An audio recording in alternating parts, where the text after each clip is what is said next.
भाई हमारा जो राष्ट्रीय गीत है वंदे मातरम, उसके 150 साल हो गए। उसके उपलक्ष्य में पार्लियामेंट में 10 घंटे का डिस्कशन चला, लेकिन कंट्रोवर्सी भी हो गई। लेकिन आप समझो कंट्रोवर्सी क्यों हुई। कंट्रोवर्सी एक चीज को लेकर हुई कि जो 1875 में बंकिम जी ने जो गीत लिखा था वंदे मातरम, उसके 2 स्टैंजास जो थे वो हम लोग यूज करते हैं। अब सरकार बोलती है कि इसके अलावा उन्होंने 4 स्टैंजास और लिखे हुए थे जो शायद धर्म से रिलेटेड थे। तो कांग्रेस की जो वर्किंग कमेटी है उसने सिर्फ 2 ही स्टैंजास को यूज किया। लेकिन आप थोड़ा बैकग्राउंड समझो। 1875 में जब ये गीत लिखा गया, उसके कुछ समय के बाद जो बंकिम जी है उन्होंने एक नॉवेल लिखी थी जिसमें वो 4 एक्स्ट्रा स्टैंजास को उन्होंने लिखा था।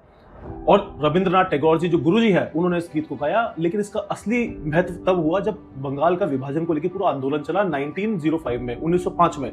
गोरे चाहते थे कि भाई आपस में लड़ाई करें और ये उधर ही मर जाए। लेकिन जैसे ही ये गीत सड़कों पे आया, फ्रीडम फाइटर से यूथ जो था हमारे देश का, वो सब एक साथ मतलब यूनिटी आ गई थी। जैसे ही वंदे मातरम अंग्रेज सुनते उनको लगता भाई ये तो यूनिटी आ जाएगी, ये तो हमें उखाड़ फेंकेंगे।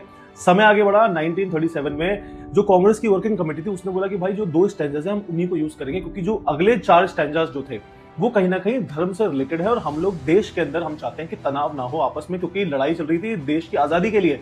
तो तनाव नहीं होगा तभी हम लोग एकता के साथ आगे बढ़ेंगे। तो फैसला लिया गया, उसके बाद हमें आजादी मिली, राष्ट्रीय गीत बनाया गया। अब 2025 में हम लोग ये डिस्कस कर रहे हैं कि जो 4 स्टैंजास एक्स्ट्रा लिखे गए थे वो इसका पार्ट क्यों नहीं है। देश के अंदर इंडिगो ने मारामारी की हुई है, लोग मर रहे हैं, देश के अंदर रेप केसेस इतने हो रहे हैं, जस्टिस नाम की कोई चीज नहीं है, जंगलों को काटा जा रहा है, दुनिया भर करप्शन है, इतनी सारी चीजें, दिल्ली में लोग मरने की कगार पे आ गए, इतना पॉल्यूशन है। और हम लोग ये डिस्कशन कर रहे हैं कि भाई वो 4 स्टैंजास जो थे वो राष्ट्रीय गीत में क्यों ऐड किए नहीं गए। हम लोग बचपन से वंदे मातरम सुनते आ रहे हैं, हमें बहुत प्यार भी है, गर्व भी है, रिस्पेक्ट भी है। लेकिन अभी क्या आपको लगता है कि जेन्युइनली ये मुद्दा है? एक एक सेकंड का लाखों रुपए पार्लियामेंट में खर्च हो जाते हैं और हम लोग जहां बात करनी चाहिए मुद्दों की, हम लोग बात कर रहे हैं यार गीत में 4 स्टैंजास ऐड होने चाहिए थे। लोगों को नौकरी ना दो ना यार, पॉल्यूशन हटाओ ना, रेप केसेस जो रहे उनको बंद करो, जस्टिस खत्म करो। इंडिगो का इतना बड़ा हो गया उसमें आप कुछ नहीं बोल रहे।